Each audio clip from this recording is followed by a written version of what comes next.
कोई भी राज्य हो, अगर उसको पावरफुल बनना है तो उसको शिक्षक को सर्वोच्च सम्मान देना पड़ेगा। अगर कोई भी राज्य शिक्षा को सर्वोच्च सम्मान नहीं दे पाए तो वह राज्य ताकतवर नहीं हो सकता है, कमजोर ही होता चला जाएगा। तो जो बिहार नालंदा जैसे विश्वविद्यालय के लिए जाना जाता था, जिस बिहार में आचार्य चाणक्य और आर्यभट्ट जैसे विद्वान हुए, वो बिहार जो देश में यूपी के बाद सबसे ज़्यादा आईएएस और आईपीएस देने वाले में जिनका नाम आता था, वो आज इतना पिछड़ा हुआ है। उसके पीछे एक ही सबसे बड़ा कारण हमें दिख रहा है, और वो है शिक्षक को जो सम्मान मिलना चाहिए उतना सम्मान नहीं मिलना। क्योंकि पहले तो शिक्षक को कई जगहों पे उनको परेशानी है, उनके परेशानी को दूर ही नहीं किया जा रहा है। और जब शिक्षक ही खुश नहीं रहेंगे तो शिक्षा व्यवस्था कैसे खुशहाल होगा। तो शिक्षक को समय पे सैलरी न मिलना, उसके बाद उनके साथ पढ़ाई में मतलब जो है पढ़ाई के कामों में के अतिरिक्त उनको इलेक्शन से लेके सर्वे वगैरह इस तरह की बहुत सारी एक्टिविटियों में उनका उपयोग होना, उसके बाद उनका अपने घर से बहुत दूर पोस्टिंग होना। तो ऐसे में शिक्षक खुश ही नहीं रहेंगे तो शिक्षा व्यवस्था क्या खुशहाल होगा। उसके बाद दूसरा कारण यह है कि कोई भी मतलब जो जिला पदाधिकारी है, तो वो मतलब जो डीईओ है, डिस्ट्रिक्ट एजुकेशन ऑफिसर जिसको कहते हैं, तो उनके मतलब जो देख रेख में जो होता है कि उनके निगरानी में या फिर जो भी जिला अधिकारी है जो सर्वोच्च रैंक के है, तो इन सब की जिम्मेवारी होती है कि स्कूल में शिक्षा का क्या प्रेजेंटेशन है नहीं है। तो ये लोग भी उतना एक्टिव होकर काम नहीं कर पाते हैं, बराबर निरीक्षण नहीं करते हैं। और अगर निरीक्षण करे भी तो टीचर भी खुशहाल नहीं है, क्योंकि उनको समय पे पेमेंट नहीं दिया जाता है, उनको अलग अलग एक्टिविटियों में इन्वॉल्व रखा जाता है, चुनाव वगैरह सर्वे वगैरह इस सब चीज़ों में। लेकिन एक शिक्षक को इन सब चीज अलग अलग एक्टिविटियों में इन्वॉल्व नहीं रखना चाहिए गवर्नमेंट को। एक शिक्षक को हमेशा स्कूल तक ही सीमित रखिए और उनको बहुत लग्जरियस लाइफ मिलना चाहिए, क्योंकि शिक्षक जब खुशहाल होंगे तभी जाकर पूरा राज्य खुशहाल होगा, ताकतवर होगा। तो क्योंकि बड़े बड़े कंट्री जो है वो हमारे भारत से ही सीखे हैं, क्योंकि भारत में हमेशा गुरु और गोविंद में हमेशा गुरु को सर्वश्रेष्ठ रखा गया है, हमारे ये परंपरा है। हर राजा जो भी ताकतवर हुआ वो मतलब लगभग वो अपने मतलब मतलब जो भी राज्य का जो भी दरबार लगता था उसमें शिक्षक को सर्वोच्च स्थान देते थे, तभी वो जाके ताकतवर बने। तो बिहार में जो इस तरह जो शिक्षा का स्तर जो धीरे धीरे सिर्फ पेपर पर ही रह गया कि हाँ सिर्फ साक्षर हो गया इतना भर, तो इसके पीछे पॉलिटिशियन की एक साजिश भी है। क्योंकि ऐसा हमें लगता है, क्योंकि पॉलिटिशियन कभी चाहते ही नहीं है कि आम आदमी पढ़े। वो चाहते हैं ज़्यादा से ज़्यादा लोग ना ही पढ़े तो बढ़िया है, क्योंकि उनको लगता है कि जब लोग शिक्षित हो जाएंगे तो विकास और डाटा इन सब के बारे में पढ़ेंगे समझेंगे और हमसे खोजेंगे कि आपने क्या विकास किया। तो फिर ऐसे में जाति में और धर्म में लड़ाना बहुत मुश्किल हो जाएगा। तो पॉलिटिशियन चाहते ही नहीं हैं, ज़्यादातर पॉलिटिशियन चाहते ही नहीं हैं, 80% पॉलिटिशियन चाहते ही नहीं है कि कोई आम आदमी जो है वो ज़्यादा पढ़ पाए, क्योंकि उन्हें हमेशा डर और भय का उसमें उनमें माहौल रहता है कि अगर ज़्यादा नागरिक पढ़ गए तो उनसे सवाल करने लगेंगे और उनसे मतलब उनके काम का हिसाब मांगने लगेंगे। तो वो शिक्षक को ही बहुत परेशान रखते हैं।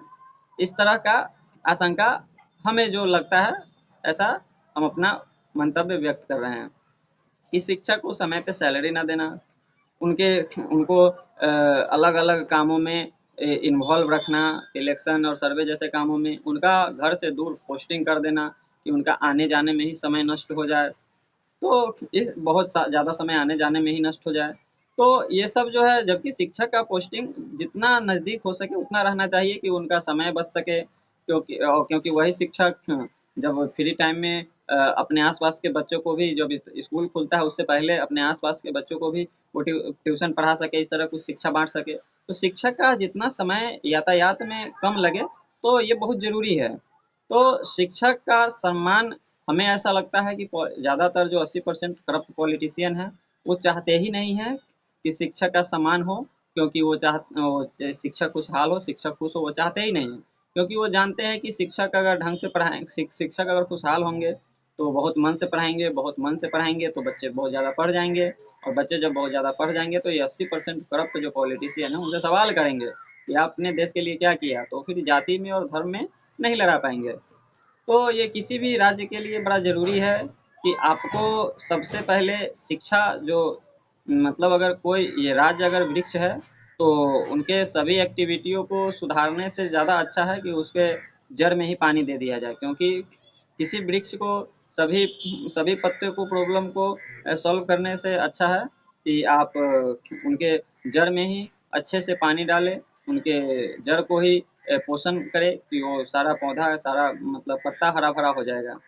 तो मतलब इसमें है कि किसी भी राज्य को पावरफुल बनना है तो वहाँ शिक्षक को खुश रखा जाए, शिक्षक को सर्वोच्च सम्मान मिले। तो अगर शिक्षक को सर्वोच्च सम्मान मिलेगा, शिक्षक को ज़्यादा सुविधा मिलेगा, तो शिक्षक खुशहाल होंगे, तो खुशी मन से वो बहुत मतलब स्टूडेंट को बहुत अच्छे से पढ़ाएंगे। और जब बच्चे पढ़ेंगे तो किसी भी राज्य का जो मजबूती जो है उनके शिक्षा का स्तर से होता है। तो जैसे-जैसे शिक्षित होंगे वो राज्य फिर से मजबूत होता चला जाएगा। तो बिहार के जो 80% पॉलिटिशियन हैं, वो तो शिक्षक को जो क्योंकि उनकी खुद वो चाहते हैं कि मतलब बच्चे ज़्यादा पढ़े ही नहीं। तो ऐसे पॉलिटिशियन क्योंकि 80% पॉलिटिशियन बहुत ज़्यादा पैसे खर्च करके चुनाव लड़ते हैं और उनको रिकवरी के लिए करप्शन करना ही एकमात्र विकल्प है। तो 80% पॉलिटिशियन चाहते ही नहीं हैं कि राज्य की जनता पढ़े और पढ़ के हमसे सवाल खोजे कि आपने मेरे पैसों का, मेरे टैक्स के दिए हुए पैसों का आपने क्या यूज़ किया है? तो वो चाहते ही नहीं है कि उनसे कोई सवाल हो। तो इसीलिए मतलब ये 80% पॉलिटिशियन है जो करप्ट है, जो चाहते नहीं हैं आपके आपके बच्चे पढ़े।